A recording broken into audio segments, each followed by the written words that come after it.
what's up guys? I'm back with your final installment of Dirtiest Riders of All Time. I will have the top 5. I've got some honorable mentions, but first we need to thank my sponsor, EBC Brakes. Head over to EBC Brakes and look them up on Instagram, give them a follow. Also, Steel City Men's Clinic for dialing me in with supplements, blood work.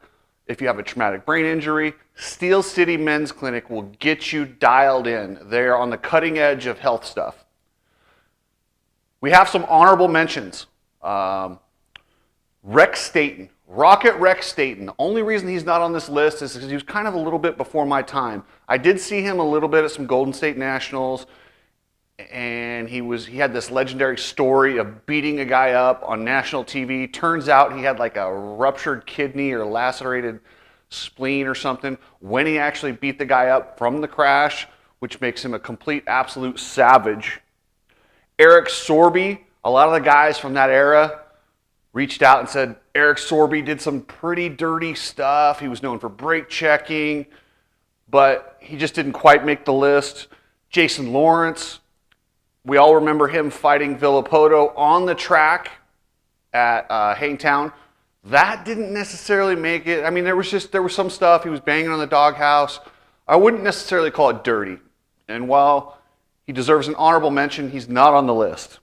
Josh Hansen, same thing. He's done some stuff. In the LCQ, he just smashed Alex Ray for virtually no reason. It was like for 8th place or something. It had no bearing on it. He just kind of lost his mind. But Josh Hansen, honorable mention. And guys, why do I always say guys? And that's what's funny is I do notice that it's like a nervous tick.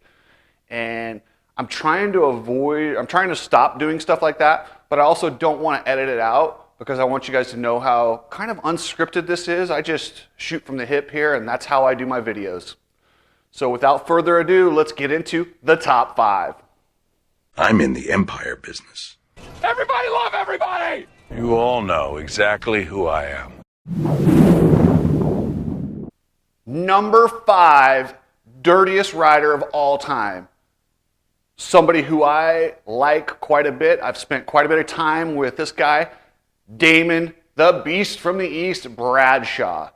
Bradshaw was an absolute beast out there, literally. He was a beast. He would kill anyone for any position, so much so that he would never give an inch. Like, this guy stands on principle in life and in racing, so much so that I believe it cost him the 1992 Supercross championship. He had a giant point lead, and rather than put in a good race at the 92 Vegas Supercross, he jumped lanes and just smashed Chicken Matasevich because he thought Matasevich did something to him in a heat race. They have a long history. Believe me, those two guys don't like each other. They're probably both on this list a lot because of each other. So that brings me to number 4 on the list, Jeff Chicken Matasevich.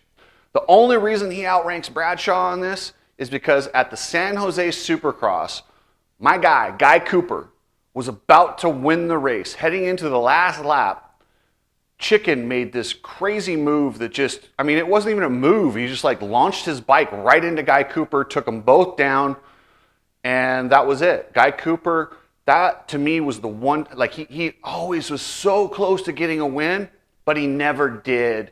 And for that reason, Jeff Chicken Matasevich, number 4 on my list of dirtiest riders of all time.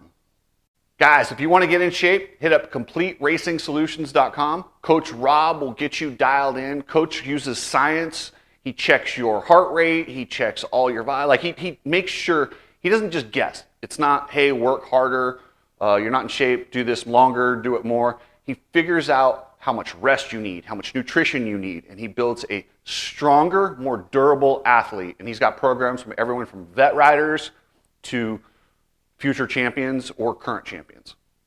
Number 3 on my list is Grant Langston. Some of you are going, huh? Grant Langston? Trust me, this guy was an absolute savage. Was broken up.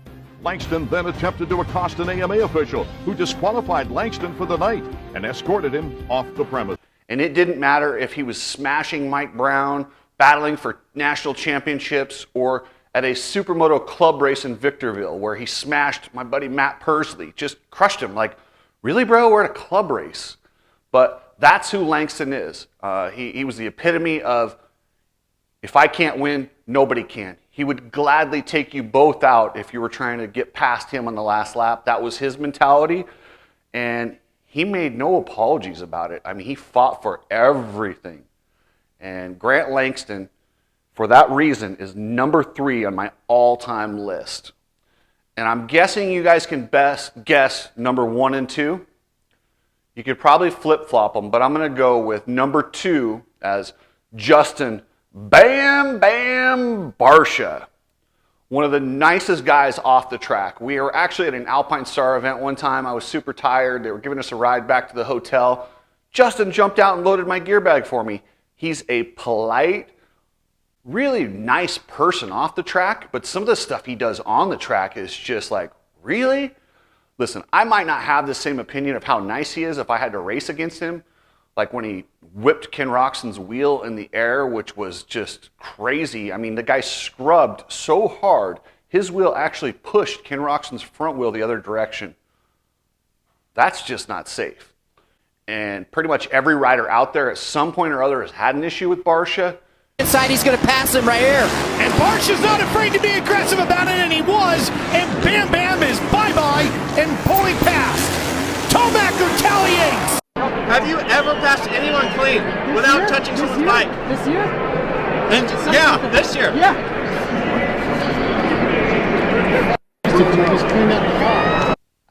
He's fast. He's got the name Bam Bam, and it's well-deserved. So he is number 2 on the all-time dirtiest riders list.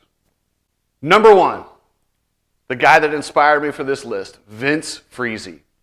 Vince Frizzy has, and part of the reason he's number 1 is this guy has had issues with people all the way going back to Daniel Blair, who's a commentator now. Keep in mind, they kind of came up together. Vince is still racing and getting better. Daniel's been done for years. That just gives you an idea of how like it's really an inspiring story if you take all the bullshit out of it and just look at how he's gotten better every year. But it's that same attitude, that fighting, that clawing, that not giving an inch that makes people hate him, that also is what, in my opinion, makes him successful. The willingness to do anything. And yes, he gets the dubious honor of being the only guy to ever allegedly offer somebody to take out his teammate this past couple weeks at the World Supercross finale, where he allegedly offered Grant Harlan money to take out his teammate. We don't know if it was true, not true. By the time this is all said and done with Frizzy's reputation, it will be he paid him, and he also laid down spikes in front of Brayton. You know how the stories go, but that one, it's dubious. But Vince has done some stuff. Frizzy's in the red, Pike in the yellow and blue. They get together, pretty innocent. Blocked the line there. Pike got the short end of the speed. Oh, but down goes Pike. Oh, and he is not happy about Frizzy at all. That's going to cost him. This, though, was totally intentional by Frizzy. He goes in really aggressive, way too aggressive, and of course Pike, his emotions overcome him and he lets loose. He's done so much stuff that even when it's not his fault, he gets the blame. Like the one with Jason Anderson where Anderson punched him going down the hallway. I looked at that over and over, and honestly, that was Anderson's fault. Anderson, I don't know what he was doing right there, but they look, they see it's Frizzy, and they go, oh, that son of a bitch again, because he does not ever get the benefit of the doubt. And rightfully so, he's kind of earned it. So, hey guys, thank you for watching the videos. Remember to subscribe. And if you want to get your garage looking fancy, hit up Epic Garage Designs. They've got slat wall, flooring, moto tracks, you name it. I mean, you'll get your garage cleaned up. You want to hang bicycles on the wall, they've got mounts for that. You name it, they'll get you hooked up. All right, guys, later.